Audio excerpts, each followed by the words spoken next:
ನಮಸ್ಕಾರ ಸ್ನೇಹಿತರೆ.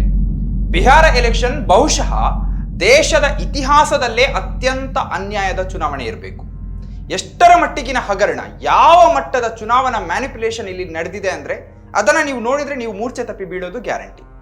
ವಿರೋಧ ಪಕ್ಷ ಇಲ್ಲಿ ಹೀನಾಯವಾಗಿ ಸೋತಿದೆ, ಇದಕ್ಕೆ ವೋಟ್ ಚೋರಿ ಅಂತ ಕುಂಟು ನೆಪವನ್ನ ಹೇಳಲಾಗ್ತಾ ಇದೆ ಅಂತ ಅನೇಕರು ಟೀಕೆ ಮಾಡ್ತಾ ಇದ್ದಾರೆ. ಮೀಡಿಯಾದಲ್ಲೂ ಕೂಡ ಇದೇ ಕತೆ, ಇದೇ ನರೇಟಿವ್, ವೋಟ್ ಚೋರಿ ಕತೆ ಅಟ್ಟರ್ ಫ್ಲಾಪ್ ಆಯಿತು ಅಂತ ವ್ಯಂಗ್ಯವನ್ನ ಆಡ್ತಾ ಇದ್ದಾರೆ. ಆದ್ರೆ ಸತ್ಯ ಏನು? ವೋಟ್ ಚೋರಿ ಎನ್ನುವುದು ಒಂದು ಸಣ್ಣ ಕಥೆಯಲ್ಲ, ಅದೊಂದು ಕಟು ಸತ್ಯ. ಈ ಬಗ್ಗೆ ಮಾತನಾಡಿದ್ರೆ ನಿಮಗೆ ಯಾವುದೋ ಪಕ್ಷದವರು ಕಾಸು ಕೊಡ್ತಾರೆ ಅನ್ನಬಹುದು, ಕೆಟ್ಟದಾಗಿ ಬೈಬಹುದು, ಕಮೆಂಟ್ ಮಾಡಬಹುದು. ಆದರೆ 2014ರ ಹಿಂದಿನ ಪತ್ರಿಕಾ ಧರ್ಮದ ಅಲ್ಪ ಸ್ವಲ್ಪ ಪಾಠ ಓದಿರುವ ನಮ್ಮಂತವರಿಗೆ ಇದ್ಯಾವುದು ನಾಟೋದಿಲ್ಲ. ಹೇಳಬೇಕಾದದ್ದನ್ನ ಹೇಳಲೇಬೇಕು.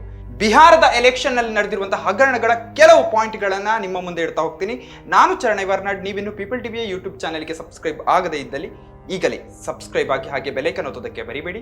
ನಮ್ಮ ಫೇಸ್ಬುಕ್, ಟ್ವಿಟರ್, ಇನ್ಸ್ಟಾಗ್ರಾಮ್ ಪೇಜ್ಗಳನ್ನು ಫಾಲೋ ಮಾಡೋದಕ್ಕೆ ಮರಿಲೇಬೇಡಿ.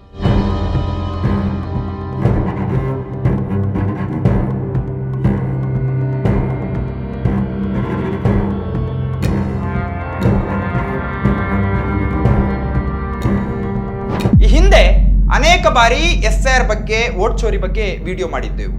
ಅಲ್ಲದೆ ಅರ್ಥಶಾಸ್ತ್ರಜ್ಞ, ರಾಜಕೀಯ ಚಿಂತಕ ಪರಕಾಲ ಪ್ರಭಾಕರ್ ಅವರ ಜೊತೆಗೆ ಈ ಬಗ್ಗೆ ಒಂದು ಸಂವಾದವನ್ನು ಕೂಡ ಪ್ರಸಾರ ಮಾಡಿದ್ದೆವು. ಅವರು SIR ಬಗ್ಗೆ ತುಂಬಾ ನೀಟಾಗಿ ಆ ವಿಡಿಯೋದಲ್ಲಿ ನಮ್ಮ ಜೊತೆಗೆ ಸಂವಾದವನ್ನು ನಡೆಸಿದ್ರು. SIR ಅನ್ನ ಅವರು ಪೊಲಿಟಿಕಲ್ ಜಿನೋಸೈಡ್ ಅಂತ ಕರೆದಿದ್ದಾರೆ, ರಾಜಕೀಯ ಹತ್ಯಾಕಾಂಡ ಅಂತ. ಅಲ್ಲದೆ SIR ಅನ್ನ ಭಾರತವನ್ನು ಹಿಂದೂ ಪಾಕಿಸ್ತಾನ ಮಾಡುವ ಒಂದು ತಂತ್ರ ಅಂತ ಕರೆದಿದ್ದಾರೆ.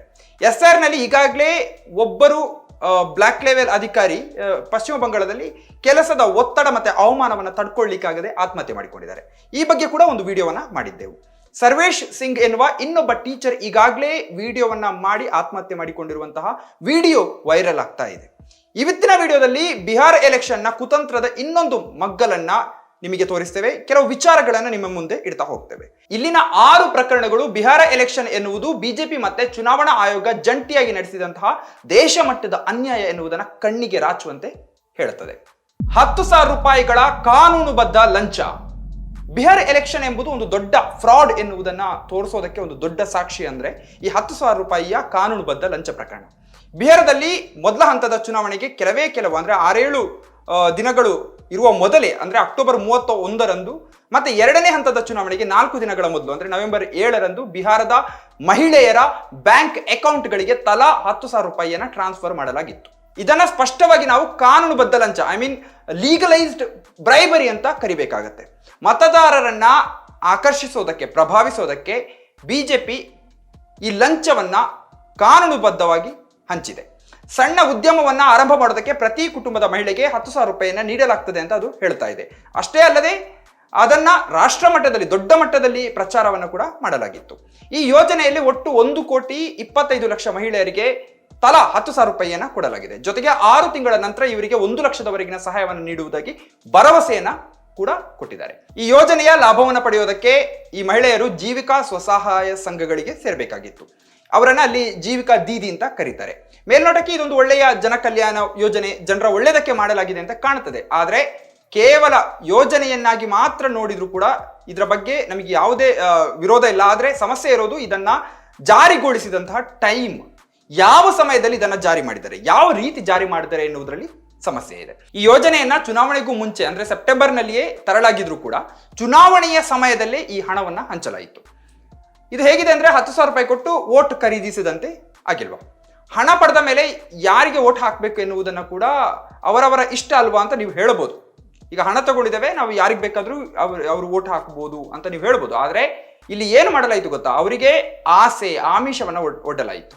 ಈಗ ನೀವು ಇಷ್ಟು ಹಣ ನಿಮಗೆ ಸಿಕ್ಕಿದೆ, ಮುಂದೆ ಲಕ್ಷಾಂತರ ರೂಪಾಯಿ ಬೇಕು ಅಂತ ಹಾಗಿದ್ರೆ ನೀವು ನಮಗೆ ವೋಟ್ ಮಾಡಿ ಅಂತ ಬಿಜೆಪಿ ಮತ್ತೆ RJD ಇಲ್ಲಿ ಆಮಿಷವನ್ನ ಒಡ್ಡಿದೆ. ಈಗ 1,000 ರೂಪಾಯಿ ಕೊಟ್ಟು ನಮಗೇ ವೋಟ್ ಹಾಕಿ ಅಂತ ಎಲೆಕ್ಷನ್ ಅಲ್ಲಿ ಯಾರಾದ್ರೂ ಇಂತಹ ಆಮಿಷವನ್ನು ಒಡ್ಡಿದ್ರೆ ಏನಾಗುತ್ತೆ ಅಂತ ನಿಮಗೆ ಗೊತ್ತಿದೆ. ಅದೊಂದು ದೊಡ್ಡ ಮೋಸ. ಯಾವ ಮೋಸಕ್ಕೂ ಇದಕ್ಕೂ ಏನು ವ್ಯತ್ಯಾಸ ಇದೆ? ಚುನಾವಣಾ ಆಯೋಗಕ್ಕೆ ಕಣ್ಣಿಲ್ವಾ? ಮಾದರಿ ನೀತಿ ಸಂಹಿತೆ ಅಥವಾ ಮಾಡೆಲ್ ಕೋಡ್ ಆಫ್ ಕಾಂಡಕ್ಟ್ ಏನಿದೆ ಅದರ ಪ್ರಕಾರ ಚುನಾವಣೆಯ ಸಮಯದಲ್ಲಿ ಸರ್ಕಾರ ಯಾರಿಗೂ ಹಣವನ್ನ ಕೊಡುವಂತಿಲ್ಲ. ಕೇವಲ ಸರ್ಕಾರವಷ್ಟೇ ಅಲ್ಲ, ಬೇರೆ ಯಾವ ಪಕ್ಷಗಳು ಕೂಡ ಹಣ, ಹೆಂಡ, ಉಡುಗೊರೆ, ಸೀರೆ, ಬಟ್ಟೆ ಯಾವುದನ್ನು ಕೊಡುವಂತಿಲ್ಲ. ಮತದಾರರಿಗೆ ಬಾಡೂಟ ಹಾಕಿದ್ರು ಕೂಡ ಅದನ್ನ ಸೀಸ್ ಮಾಡಿದಂತಹ ಪ್ರಕರಣಗಳು ನಮ್ಮ ಮುಂದೆ ಇದಾವೆ. ಮಾಡೆಲ್ ಕೋಡ್ ಆಫ್ ಕಂಡಕ್ಟ್ ಪ್ರಕಾರ ಬಿಹಾರದಲ್ಲಿ ಅಕ್ಟೋಬರ್ 6ರಂದೇ ನೀತಿ ಸಂಹಿತೆ ಜಾರಿಯಲ್ಲಿತ್ತು. ಆದ್ರೂ ಸೆಪ್ಟೆಂಬರ್ 17, 24, 31 ಮತ್ತೆ ನವೆಂಬರ್ 7ರಂದು ಹಣವನ್ನ ಹೆಂಗಸರ ಅಕೌಂಟಿಗೆ ಟ್ರಾನ್ಸ್ಫರ್ ಮಾಡಲಾಗಿದೆ.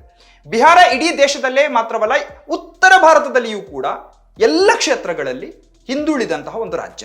ಈ ಬಗ್ಗೆ ಕರ್ನಾಟಕ ಬಿಹಾರ ಆಗ್ಬೇಕೆ ಅಂತ ಒಂದು ವಿಡಿಯೋವನ್ನ ಮಾಡಿದ್ವಿ. ಇಂತಹ ಒಂದು ದಟ್ಟ ದಾರಿದ್ರ್ಯ ಇರುವಂತಹ ರಾಜ್ಯದ ಜನರ ಅಕೌಂಟ್ಗೆ ಮೊದಲು ಹಣ ಹಾಕಿ ಆಮೇಲೆ ನಮಗೆ ವೋಟ್ ಹಾಕಿದ್ರೆ ಇನ್ನೂ ಜಾಸ್ತಿ ಹಣವನ್ನು ಕೊಡ್ತೇವೆ ಅಂತ ಆಮಿಷ ತೋರಿಸಿದ್ರೆ ಅವ್ರು ವೋಟ್ ಹಾಕದೆ ಇರ್ತಾರ? ಇದೆಂತ ನ್ಯಾಯ? ಇದು ಚುನಾವಣೆಯೋ ಅಥವಾ 25 ದಿನಗಳಲ್ಲಿ ಪೈಸಾ ಡಬಲ್ ಎನ್ನುವಂತ ಒಂದು ಚಿಟ್ ಫಂಡ್ ಸ್ಕೀಮು?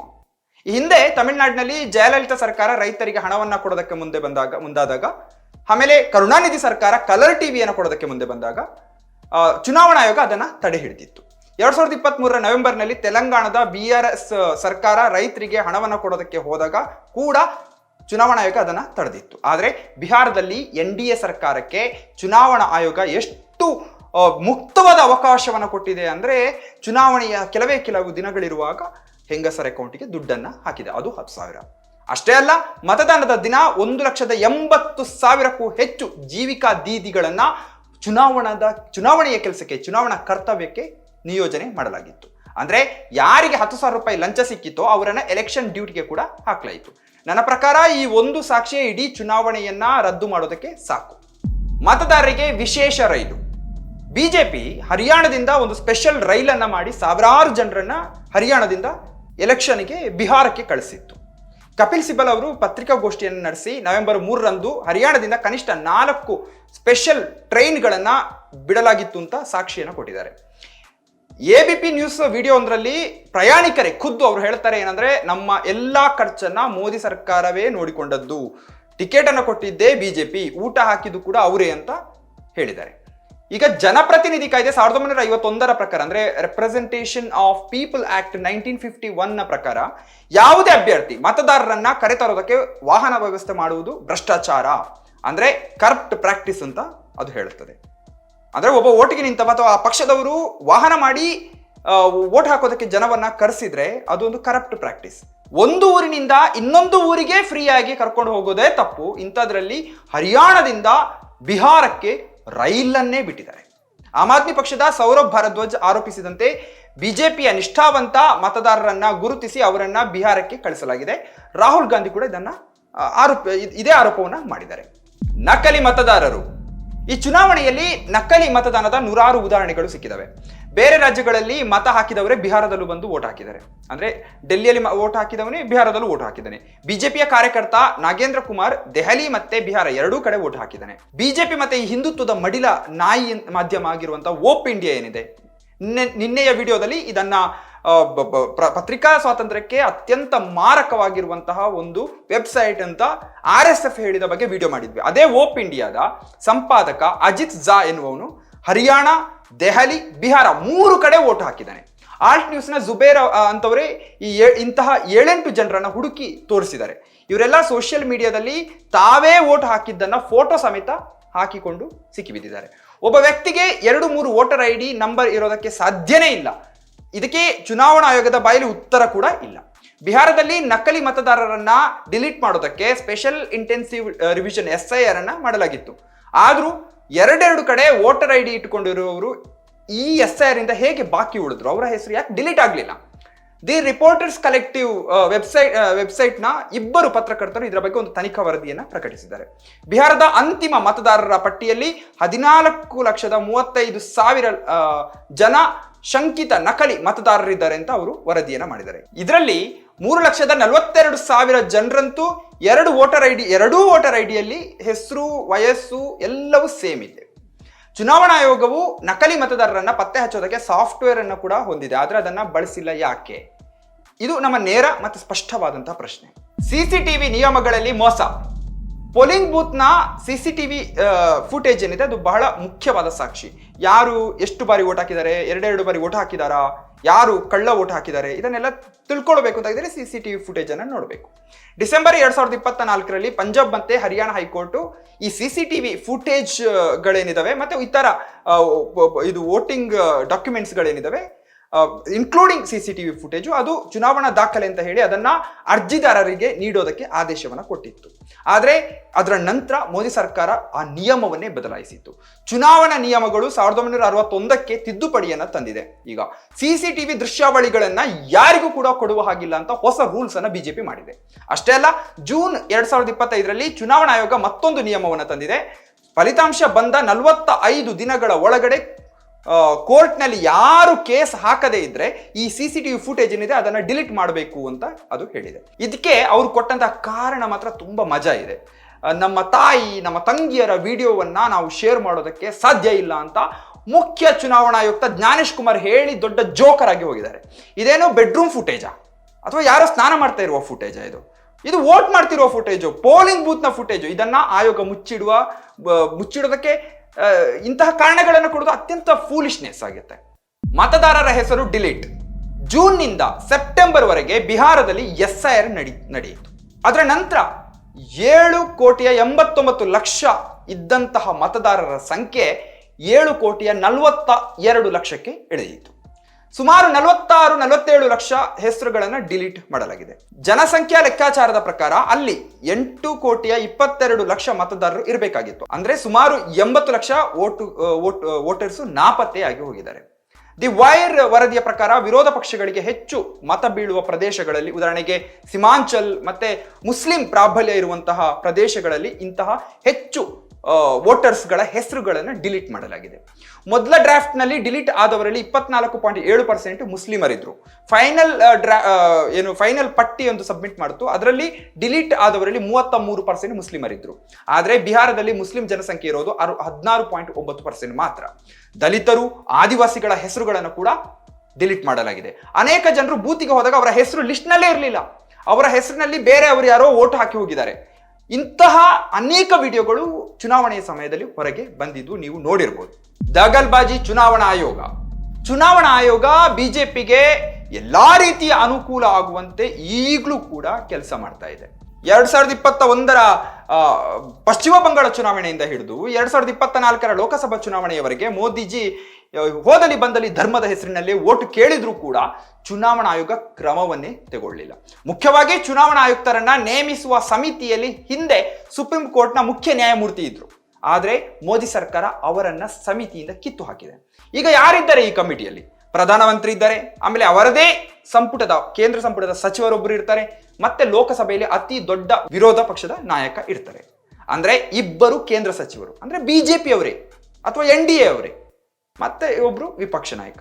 ಮೂವರಲ್ಲಿ ಇಬ್ರು ಯಾರನ್ನ ಮುಖ್ಯ ಚುನಾವಣಾ ಆಯುಕ್ತ ಅಂತ ಹೇಳ್ತಾರೋ ಅವರನ್ನೇ ರಾಷ್ಟ್ರಪತಿ ಓಕೆ ಅಂತ ಮಾಡ್ತಾರೆ. ಲೆಕ್ಕ ಬರ್ತಿಗೆ ಪವರ್ಲೆಸ್ ವಿಪಕ್ಷ ನಾಯಕ ಇರ್ತಾರೆ. ಈಗ ಹೇಳಿ, ಚುನಾವಣಾ ಆಯುಕ್ತರಾಗಿ ಯಾರು ನೇಮಕ ಆಗ್ತಾರೆ? ಬಿಜೆಪಿಯ ಚೇಲಗಳೇ ಆಗೋದು. ಎಂತ ಕಾಕತಾಳೀಯ ಅಂದ್ರೆ, ಚುನಾವಣಾ ಆಯುಕ್ತ ಜ್ಞಾನೇಶ್ ಕುಮಾರ್ ಅವರು ಜೂನ್ 24, 2025ರಂದು ಬಿಹಾರದಲ್ಲಿ SIR ಅನ್ನು ಘೋಷಿಸಿದ್ರು. ಮಾರನೇ ದಿನವೇ ಅವರ ಅಳಿಯ ಮನೀಶ್ ಬನ್ಸಲ್ ಅವರನ್ನ ಸಹರಾನ್ಪುರದ DM ಆಗಿ ನೇಮಕ ಮಾಡಲಾಯಿತು. 1 ತಿಂಗಳ ನಂತರ ಜ್ಞಾನೇಶ್ ಕುಮಾರ್ ಅವರ ಮಗಳು ಅಂದ್ರೆ ಮನೀಶ್ ಬನ್ಸಲ್ ಅವರ ಹೆಂಡತಿ ಮೇಧಾ ರೂಪಂ ಅವರನ್ನ ನೋಯ್ಡಾದ ಅತ್ಯಂತ ಪ್ರಭಾವಿ ಹುದ್ದೆಯಾದಂತಹ DM ಆಗಿ ನೇಮಕ ಮಾಡಲಾಯಿತು. ಇದು ಕೇವಲ ಕಾಕತಾಳೀಯವೋ ಅಥವಾ ಕುತಂತ್ರದ ಭಾಗವೋ ಅದನ್ನ ನೀವೇ ಹೇಳಬೇಕು. ಈಗ ನೀವು ಕೇಳಬಹುದು, ಇಷ್ಟೆಲ್ಲ ಸಾಕ್ಷಿ ಇದ್ರೆ ಕೋರ್ಟಿಗೆ ಯಾಕೆ ಹೋಗ್ಬೋದಲ್ವಾ ಅಂತ. ಇದೊಂದು ಸಾಮಾನ್ಯವಾದ ಮರುಪ್ರಶ್ನೆ ಇದು. ಮೋದಿ ಸರ್ಕಾರ ಈ ದಾರಿಯನ್ನು ಕೂಡ ಮುಚ್ಚಿ ಹಾಕಿದೆ. 2023ರಲ್ಲಿ ಕಾನೂನು ತಿದ್ದುಪಡಿಯನ್ನು ತಂದು ಚುನಾವಣಾ ಆಯುಕ್ತರು ತಮ್ಮ ಕರ್ತವ್ಯದ ಭಾಗವಾಗಿ ಮಾಡಿದ ಯಾವುದೇ ಕೆಲಸಕ್ಕೂ ಅವರ ಮೇಲೆ ಕೇಸ್ ಹಾಕುವಂತಿಲ್ಲ ಅಂತ ರಕ್ಷಣೆಯನ್ನ ಕೊಡಲಾಗಿದೆ. ಆದ್ರೂ ADR ಸಂಸ್ಥೆ ಸುಪ್ರೀಂ ಕೋರ್ಟ್ಗೆ ಹೋಗಿದೆ. ಆದ್ರೆ ಸುಪ್ರೀಂ ಕೋರ್ಟ್ ವಿಚಾರಣೆ ನಡೆಸ್ತಲೇ ಇದೆ, ಇನ್ನೂ ಕೂಡ ವಿಚಾರಣೆಯನ್ನ ನಡೆಸ್ತಲೇ ಇದೆ. ಎಲೆಕ್ಷನ್ ಮುಗಿದು ರಿಸಲ್ಟ್ ಬಂದ್ರು ಈ ವಿಚಾರಣೆ ಇನ್ನು ನಡೀತಲೇ ಇದೆ. ಯಾವಾಗ ಮುಗಿತದು ಗೊತ್ತಿಲ್ಲ. ಒಟ್ಟಾರೆ ಬಿಜೆಪಿ ಇಲ್ಲಿ ತುಂಬಾ ಚೆನ್ನಾಗಿ ಆಟ ಆಡಿದೆ. ಶಕುನಿ ಆಟ, ವ್ಯವಸ್ಥಿತವಾದ ಮೋಸ. ಬಿಹಾರದಲ್ಲಿ ನಡೆದದ್ದು ಜನರ ಚುನಾವಣೆ ಎಲ್ಲ, ಅಲ್ಲಿ ನಡೆದದ್ದು ರೋಡು, ನೀರು, ಶಾಲೆ, ಆಸ್ಪತ್ರೆಗಳ ಚುನಾವಣೆ ಎಲ್ಲ. ಅಲ್ಲಿ ನಡೆದದ್ದು ಒಂದು ಕುತಂತ್ರ, ಮೋಸ ಎನ್ನುವುದು ಸ್ಪಷ್ಟ. ಮುಂದೆ ಇದೇ ಶಕುನಿಯ ಆಟ ನಮ್ಮ ರಾಜ್ಯದಲ್ಲೂ ನಡೆದ್ರೆ ನಾವು ಕೂಡ ಬಿಹಾರ ಆಗೋದು ಗ್ಯಾರಂಟಿ.